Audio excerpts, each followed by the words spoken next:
I am an embarrassing Christmas person.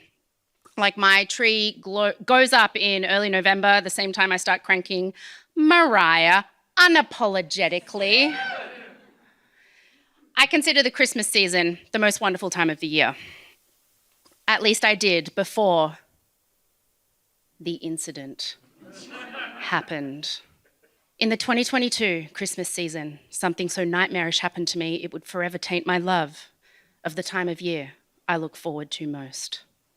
Now, I want to say right now, it's not surprising to me that two women tried to minimize their pain to the point where they did not go to the doctor until it was almost a disaster. Also, that we both love Law and Order. In the lead up to Christmas in 2022, I had not one, not two, but 3 emergency anal surgeries. 3 emergency anal surgeries. Now, this was significant to me, but I suddenly realised earlier this evening how significant it was to others when Miss Zoe Norton-Lodge told me the second I walked in the door, I remember you posting about this on Instagram while you were in hospital 2 years ago, and I have so many questions for you. So I was kind of a pioneer on the revealing anal surgery front.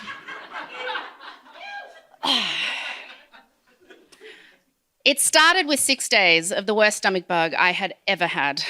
I won't go into the physical specifics of what was coming out of me, except to say it had the liquid consistency and concerning bright green colour of a melted lime Zupa Duper. And it was constant. We're talking I couldn't sleep for more than an hour at a time because that's how often my body was having the urge to violently push this stuff out of one or both ends. Constant. This was the kind of stomach bug that made it feel like time and reality had literally ceased to exist, as the world around me narrowed to just my bed and the toilet. And Law and Order SVU. I couldn't tell if it was day or night, but I could tell how long I'd managed to sleep between Zupa Duper expulsions by checking what episode was playing on my laptop. I was surviving on sips of water and Olivia Benson, doing the usual thing I do to solve the problem when I get any kind of physical illness or pain, ignoring it until it goes away. By day 6 of what I was calling just a little stomach bug, my older sister/nurse called me and said I should probably go to the emergency room. Rosie, she chastised, you've had a fever for 6 days, you're not keeping down any food or water, and you keep sending me deranged gifs of Olivia Benson.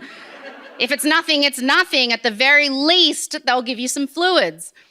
So I very begrudgingly left my bed and the elite squad, known as the Special Victims Unit, and had my boyfriend at the time take me to hospital, where I fully expected to be eye-rolled at by a nurse who didn't have time for a woman with a little upset tummy.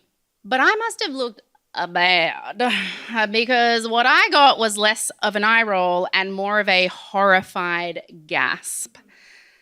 I hadn't walked further than the few steps between my bed and the toilet in almost a week, and showered even less than that, i.e. not at all. And halfway through trying to explain my upset tummy to the triage nurse, it was like I started to disappear. I've never fainted before, so I wasn't quite sure what was happening, but I felt like my head was floating away and I couldn't get my mouth to say words.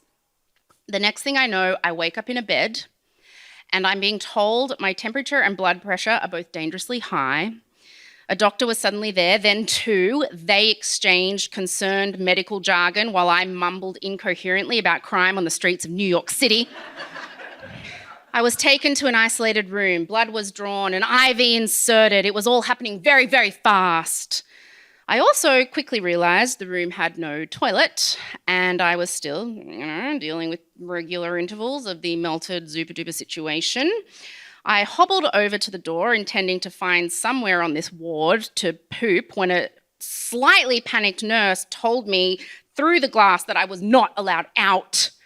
She returned a few minutes later with what was essentially just a plastic bowl balanced precariously on top of a wheelchair.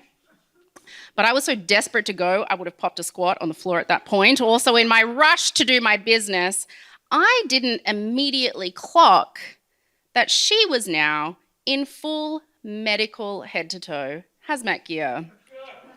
She asked me to pass her the plastic bowl toilet so she could see the results. It had gone on so long by that point that I was just used to it being the consistency and colour that should never come out of a human ass, but she was shocked. She turned to me and said, "How long has it looked like this?" "About 93 SVU episodes." I wanted to say. 6 days, I replied. 6 days, she said, and I cut her off and I said, "Why are you in a hazmat suit?" She told me that not only were my body temp and blood pressure at dangerously high levels, so were something called my infection markers. "You should have come in earlier," she said, shaking her head like a very disappointed primary school teacher telling someone they're about to die.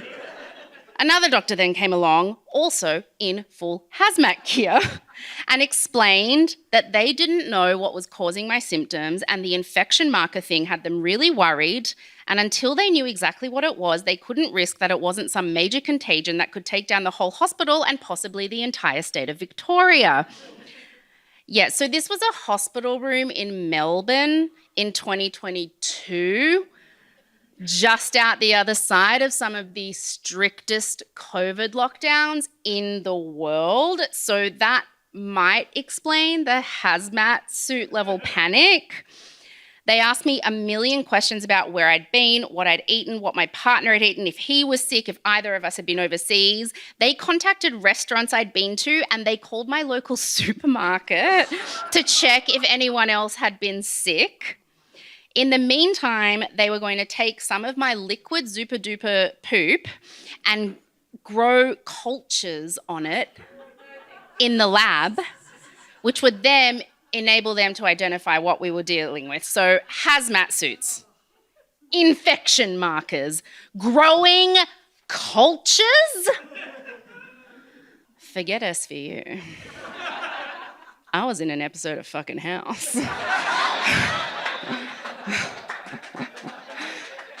I had literally turned up in pajamas with just my wallet and phone, and now I was being told I was probably going to be there for several more days, and nobody was allowed in or out of my isolated room without being fully suited up to keep them safe from what I had already decided was some long dormant strain of the plague coming to life in my butthole.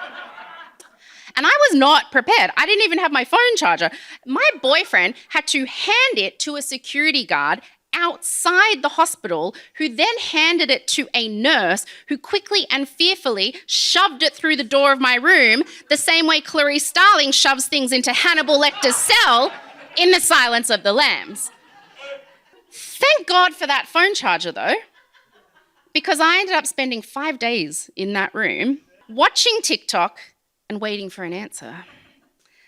They pumped me full of fluids and every single antibiotic concoction that has ever existed just to see if anything would do something. Either a medicine would start working or the culture results would come back. Either way, we'd have an answer. And let me tell you something, at this point, I was really fucking excited about what that answer was going to be. Like, I wanted this to be the most fancy and exotic culture that had ever grown on anyone's shit. Ever. I wanted my ass to end up in medical textbooks. The fact that I had TikTok meant I passed the time speculating wildly. I wanted this thing to be worth it. When the doctor marched into my room with a big smile on the 5th day, I knew we had an answer. The fact she was sans hazmat suit this time, though, should have been a hint that I was about to be very disappointed. "It's Campylobacter," she said triumphantly.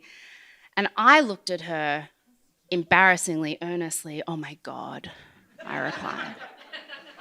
I was no longer feeling particularly sick, but I was very fucking invested. I bravely gathered myself. Okay, I said, gripping my phone, already planning my brave, hard-hitting Insta post. What is that? Is it too rare to be curable? She laughed. Oh, not at all. It's basically a bacterium caused by consuming raw or compromised animal products, so usually chicken. Like, you just had pretty bad food poisoning. You said you'd eaten chicken the night before you got sick? I was prepared for shocking news, but I was not prepared for this. I answered while processing my disappointment at not having an ancient deadly strain of smallpox in my anus.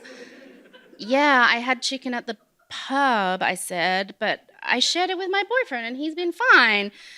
She shrugged. Oh, it could just be bad luck. All it takes is a drop, honestly, or a small portion. Like maybe his immune system just managed to nip it in the bud. Anyway, mystery solved. Here's your discharge letter.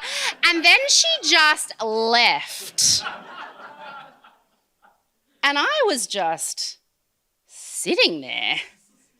A nurse started to rush me out of bed while I was trying to contemplate how I had just been through 11 days of hell and didn't even end up with a fucking history-making diagnosis. All I got was bad chicken. Bad chicken? It may not have been impressive, but it wasn't done with me yet.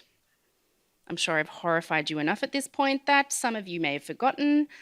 I mentioned 3 emergency anal surgeries at the beginning of this story, and I don't even know. Like, when Zoe asked me earlier, I was like, I can't even,